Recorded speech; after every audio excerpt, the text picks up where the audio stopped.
Did you know something new is invented every 10 minutes? Join us as we speak to the innovators reinventing our world here on planet Earth and far, far beyond.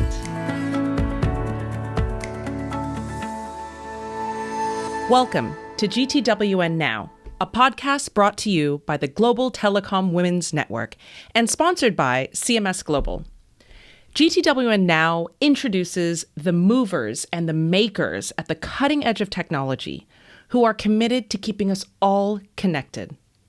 In each episode, we invite a leading expert to share her experience building life-changing inventions in places and spaces that don't yet exist, and the inspiration they must muster to tackle the impossible. We also ask our guests to share tips, tools, and strategies to reach your own moonshot. I'm your host, Rosali Gitau, founder of Bixi FinTech for Women and Global Telecom Women's Network International Board member. Welcome to GTWN Now.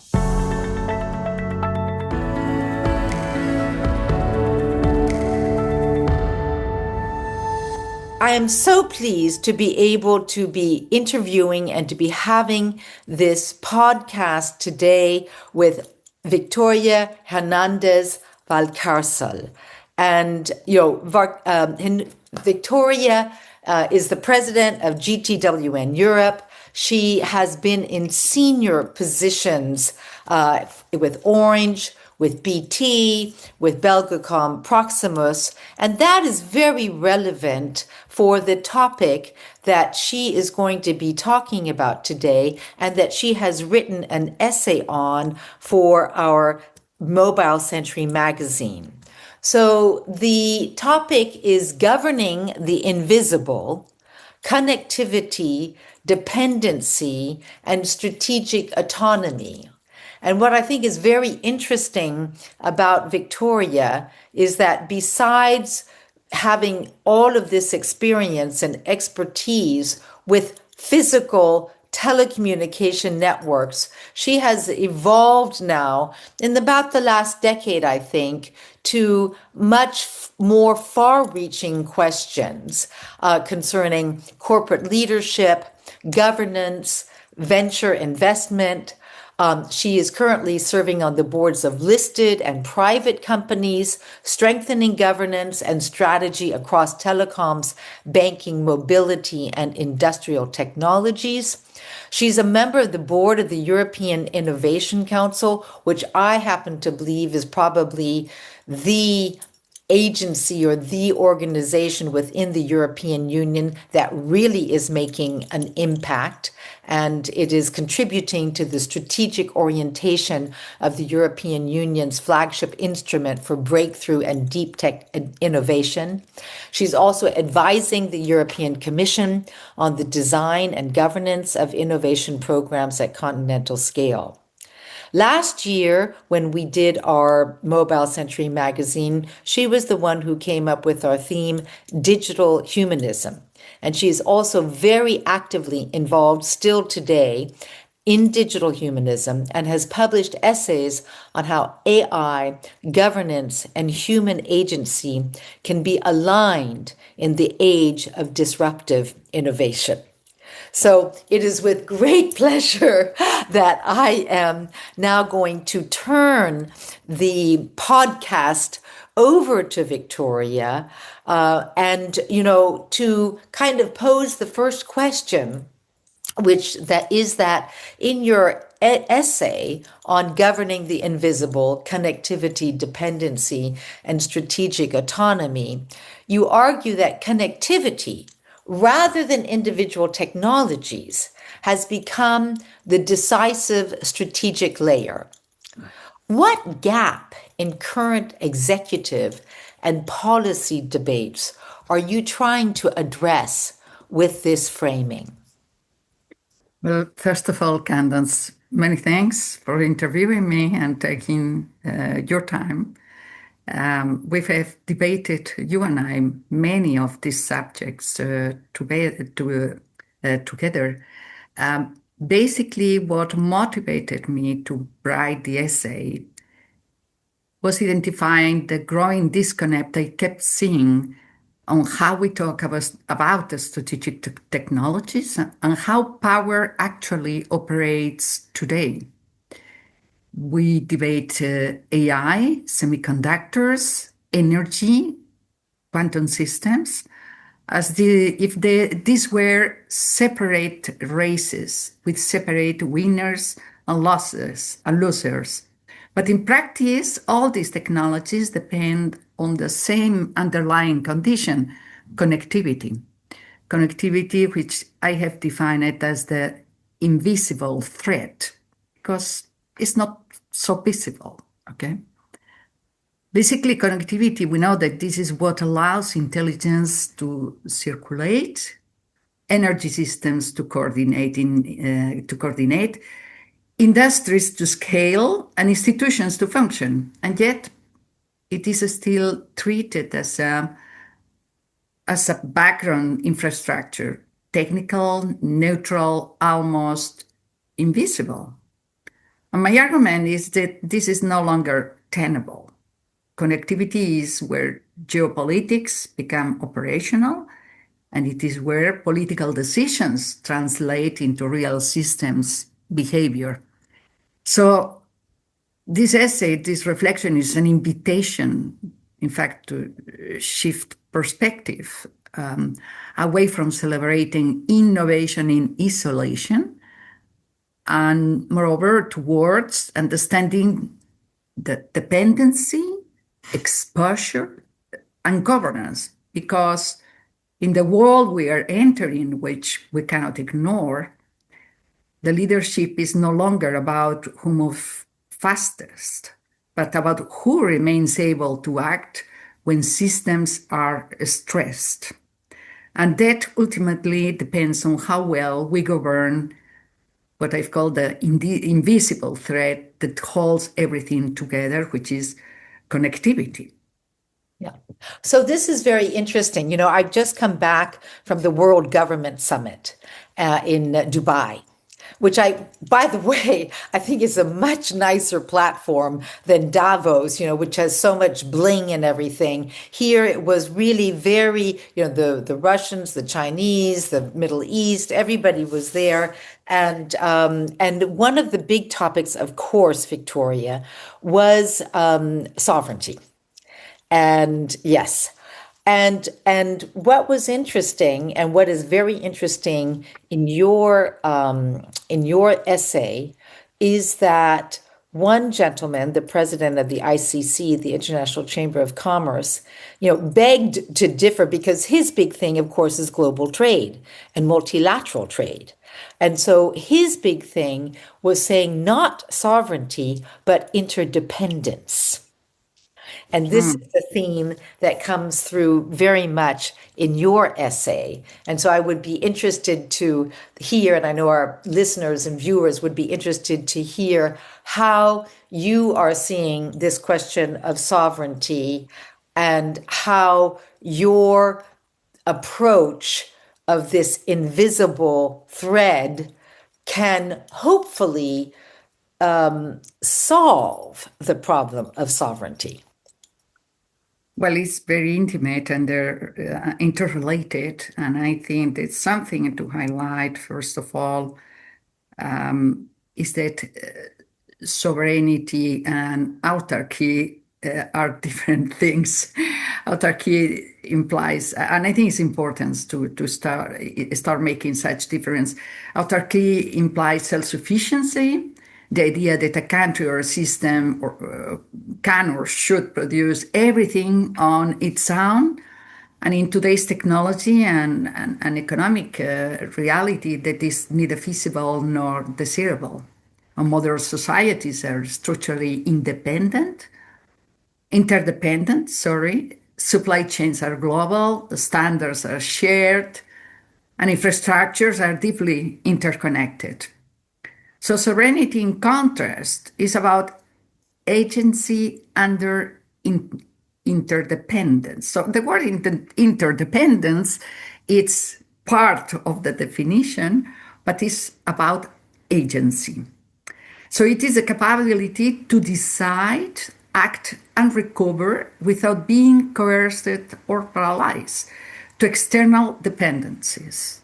The question is not whether we depend on others, we all do, but whether those dependencies are visible, governable, and reversible under stress. So basically, a sovereign system is one that knows where its critical dependencies lie, can manage or rebalance them with when conditions deteriorate, and retains control over key decision points such as access, updates, standards, and recovery. The thing is, the fact that sovereignty seeks control and resilience within interdependence. Okay. Yes, yes. So, in your essay, and you talk about Ukraine, you talk about the war in Ukraine. I think all of us, obviously, we are all striving for peace. One of the big factors in the Ukraine war, first of all, I say that it's the first war, the first space-based war, because with all of the surveillance from space, we've been able to track the troops. We can track the tanks. We can have autonomous drones. We can have obviously the communications, etc. And it is very clear that the energy and the telecommunications infrastructure, which are linked, are very much under stress. So how do you see, or can you foresee, a situation where Ukraine could regain control of this interdependency to make it work for themselves? Okay, now this relates with my previous answer about and distinction in between our autarky and sovereignty. It is clear that a single country cannot do alone. That we have in the interdependency in between others. I think that Ukraine, the lessons we can take is that connectivity proved as decisive as physical hardware. By physical hardware, I'm talking about military, the traditional military weapons, drones, etc. That in fact, connectivity played a role which was essential. That the control, denial, and restoration matter more than the ownership. And we saw it through external forces. Basically, not many people is wondering, or you and I, we know, but let's say for the most broader audience, many people doesn't question how the president of Ukraine could provide interviews to the practically all parliaments in the world, when we know that the first thing in an attack, which is targeted, is the terrestrial communications. Okay, so here it was proof that hybrid infrastructures such as satellite and terrestrial provided resilience. Okay, and provided resilience in many subjects as well, for the emergency service that were required, etc. Revealed as well how quickly a modern system can degrade when connectivity is contested. How to provide this resilience, this is where cooperation matters, okay? Autarky is not enough. To build certain systems which are critical, you need, let's say, the right efforts, the financial means as well, and to generate the technology which is required. And said so, I would like to have a remark on this respect, because innovation plays a clear and critical role. We know that technologies born, develop, get exponential, and might get obsolete. So something we need to keep in mind is that a country or region that doesn't innovate can lose their sovereignty. And this is a very important fact. The other point is that if we are not able to govern, manage, and protect our own legacy systems, we will lose sovereignty. So sovereignty will be in the middle, will be, let's say, a fine equilibrium in between the both, in between what we have today, what are our legacy systems, and how we keep going with innovation, so we keep, our sovereignty intact. I don't think that Ukraine will be able to do it alone, and we have seen it. And this is applicable for many other regions, okay? That we maybe need to start much more to think about in a much more wider basis, maybe with countries who share a similar democratic views and values. So, for example, Europe, because these technologies are redefining as well the meaning of society. They are escalators of values. So I think that at the end, we can see that our frontiers, there are the natural geographical ones, but that our democratic values, and thanks to connectivity, they are redesigning new frontiers, digital ones, okay? And that we will gather because we share these common values. Well, I hope so. As I say, I was at the World Government Summit, and I have to say, I was absolutely blown away by the Prime Minister of Spain.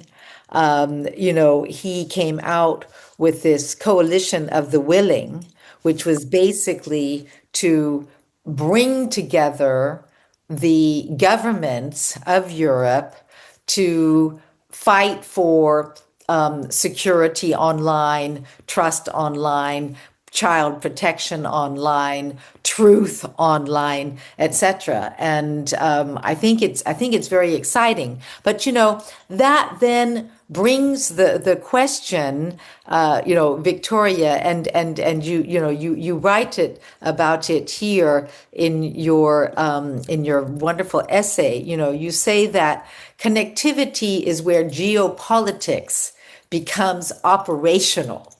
True. Sanctions, export controls, cyber operations, spectrum battles, subsea cables, satellite constellations. These are no longer peripheral concerns, but pressure points where political decisions translate into technological consequences. Intelligence without circulation is inert. Energy without coordination becomes unstable. Industrial capacity without networks cannot scale or endure. Now, if we are to talk about the modern politician today, are we saying that they have to be, up to date on the latest technology and and connectivity? I mean, how are we seeing this new modern, they call it statesmen, but I'm going to call it stateswomen, or statespeople? How can a modern stateswoman or man come to grips with all of these technologies which you and I live every single day? But how can they start to understand and to exercise the control and the governance that you are talking about? Well, I think they have been using it already without not knowing, basically.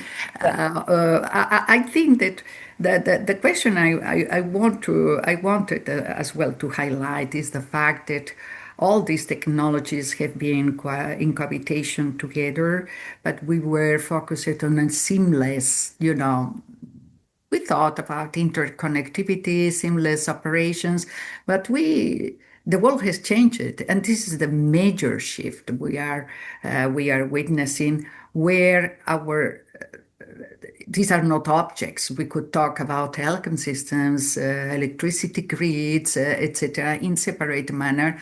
And this is where our current wall is putting pressure, and the pressure is putting under stress all these systems.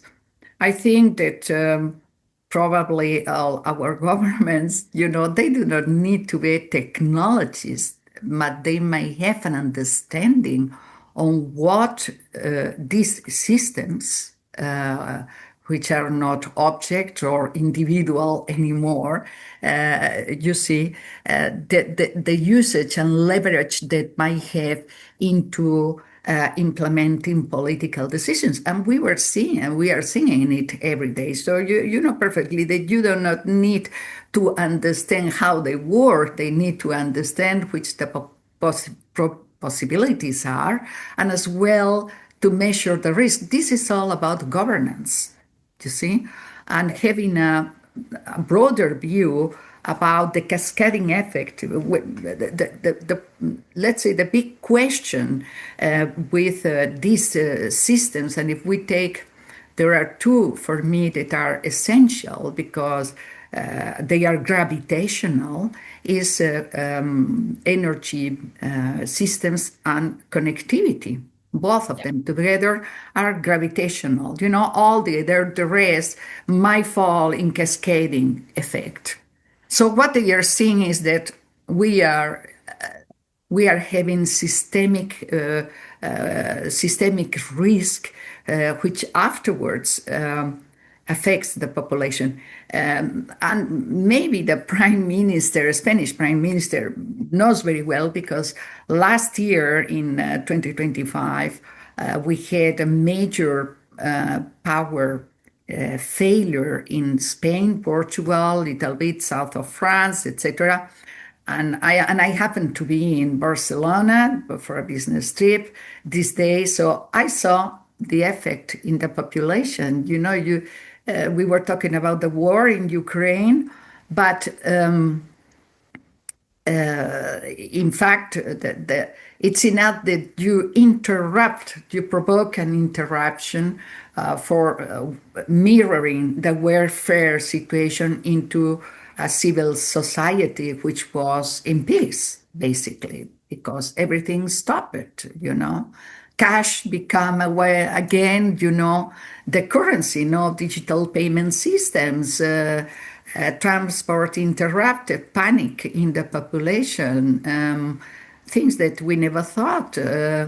Of course, hospitals have self-powered generators, but what about the people who were in home care and dependent on machines? Some of them died. So I'm not surprised that the Prime Minister, who had the feedback on the consequences in the population, was so, adamant and well informed about the consequences. And I think this is something which is, for us in technology, we are in technology and innovation for decades, Candace, implementing and using it.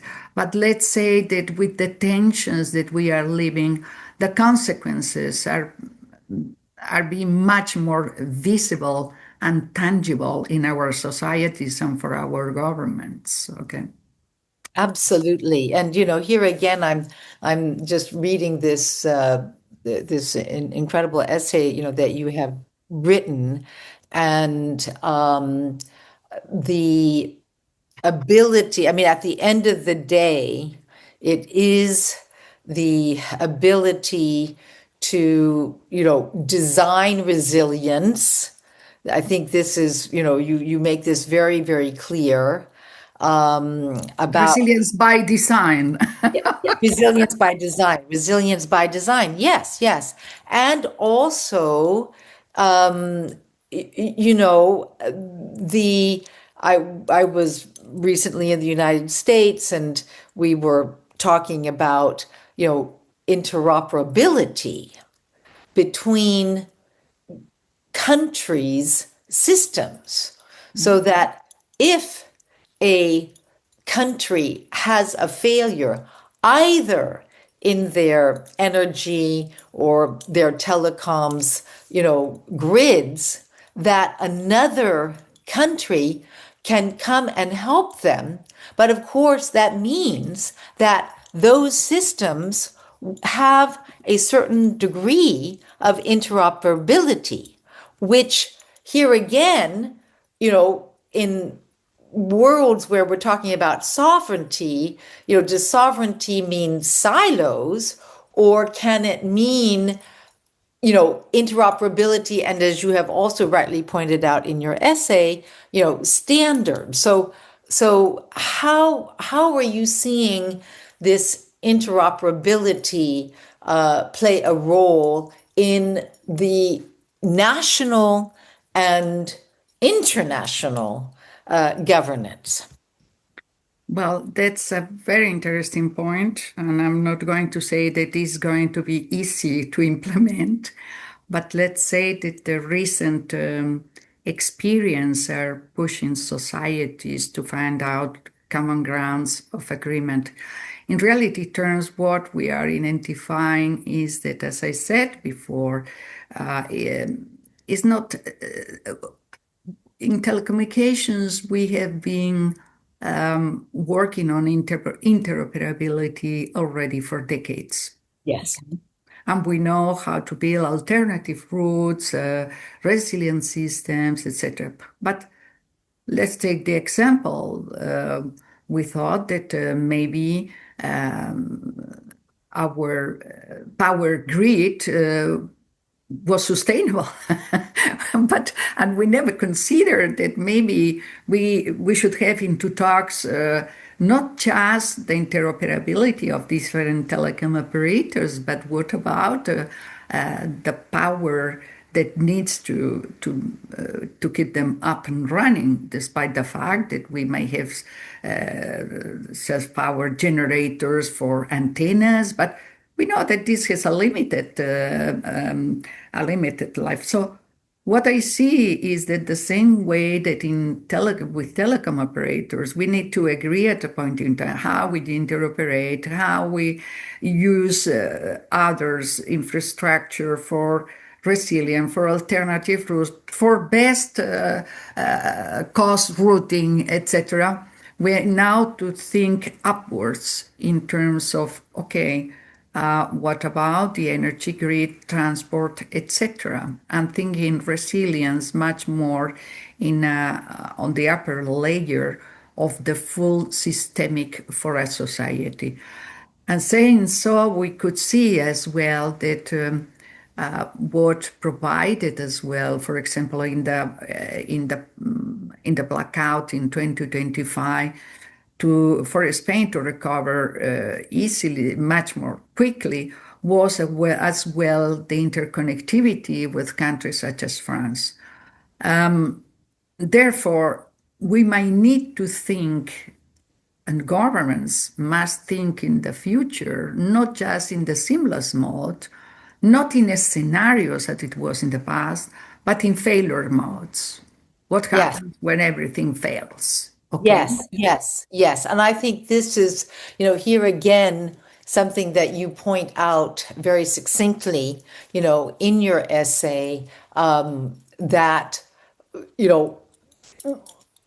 resilient, design, resilience by design, failure, not failure by design. Now, Victoria, you are also a member of the board of the European Innovation Council, and you have been very active, even before you became a board member. So, what role do you see innovation playing in solving these dilemmas that the world is, currently facing? Well, there are number of two things. Is of course the European Innovation Council, which seeks developing technologies that can reinforce our sovereignty. Because, as I was saying, a society that doesn't innovate loses its sovereignty. So this goes through the European Innovation Council Fund, which was capitalized in 2022 with 10.2 billion euros, but that for our new budget exercise, we are pointing out to a budget multiplied by more than 34 billion euros, precisely to reinforce these key strategic technologies which are essential for our strategic autonomy and our sovereignty.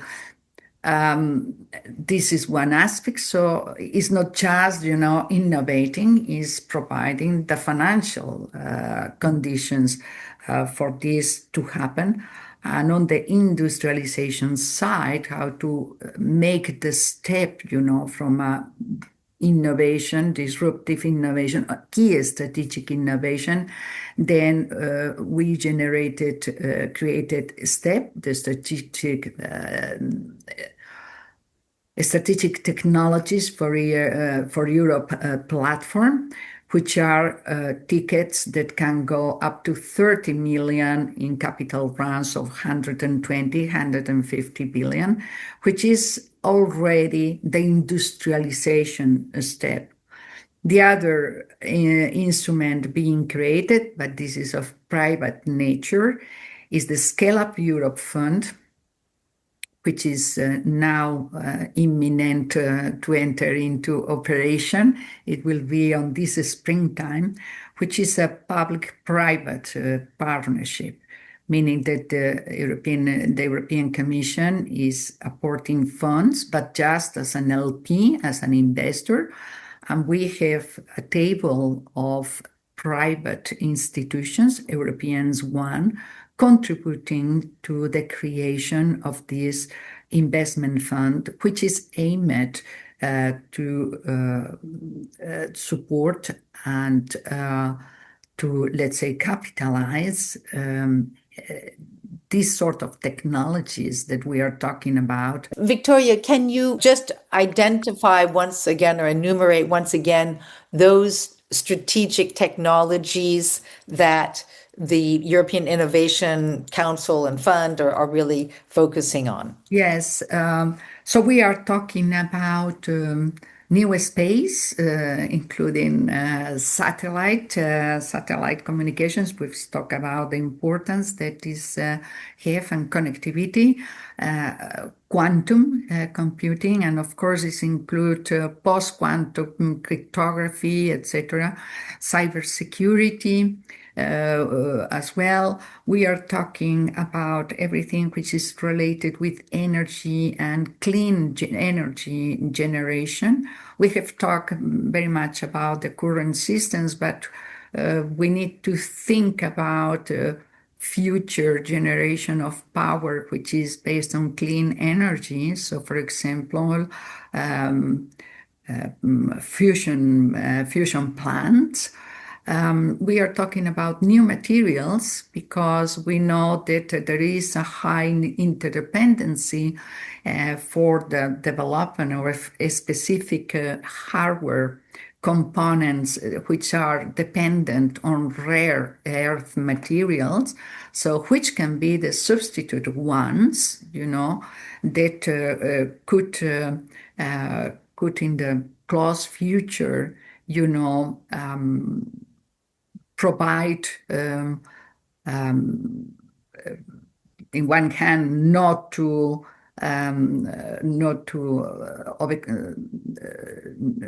not to penalize the earth itself, but Yeah. that provide us the necessary autonomy, Autonomy, not and the sustainability. dependency Exactly. Yeah, that we have exactly. today. Exactly. Okay. Yeah, exactly. So, Victoria, if you were a politician today, Not.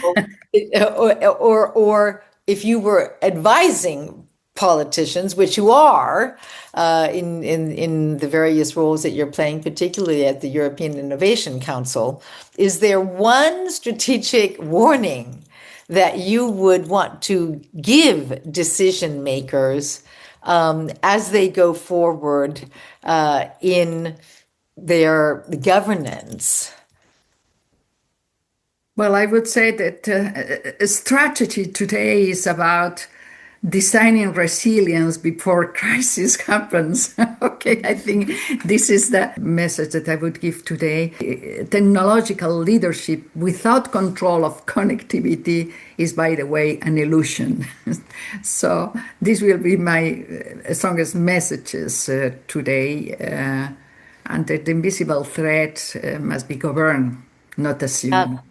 Absolutely. Well, thank you so much. This has been a My pleasure. fascinating, discussion. I think we could go on forever, but we will probably have another podcast. And I think it's so important, Victoria, that we have people like you who are really bringing their experience, their expertise in telecoms, in banking, in data security, etc., to these overarching questions for humanity. And so, and here again, your very exciting work in digital humanism. So thank you, and My we pleasure. look forward. And if I can Yeah. finish with an anecdote, when we started this conversation late because my computer decided that it has to be restarted and updated. So my camera was not working. And here we have a very clear, even tiny example about who controls, owns, and has the capacity to disrupt a system on your behalf. Thank you, Candace. Thank you, Victoria. All the best. Thank you. Thank you.